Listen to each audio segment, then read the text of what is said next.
Hi అండి, నమస్తే. నేను మీ హలజ. ఇవాళ వీడియోలో మనము హాఫ్ ఎగ్ కర్రీని ఎలా ప్రిపేర్ చేసుకోవాలో చూద్దామండి.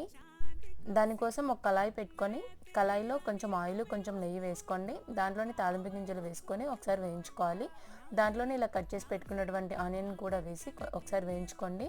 దాంట్లోనే కొంచెం సాల్ట్, పసుపు వేసి ఒకసారి మిక్స్ చేసి వేయించుకోవాలి. అది వేగేలోపు మనము దీంట్లోకి గ్రేవీని ప్రిపేర్ చేసుకుందాం.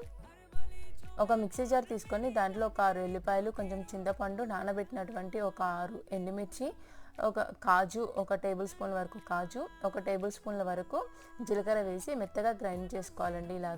ఇలా గ్రైండ్ చేసుకున్నాక దాన్ని పక్కన ఉంచుకోండి.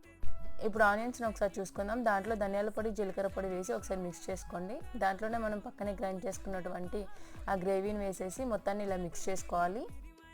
ఇలా ఆయిల్ పైకి తేలిన తర్వాత ఒకసారి కలుపుకొని దాంట్లో ఇలా ఎగ్స్ని ఉడకబెట్టినవి కట్ చేసుకొని ఇలా వేసుకొని కలుపుకోవడమే.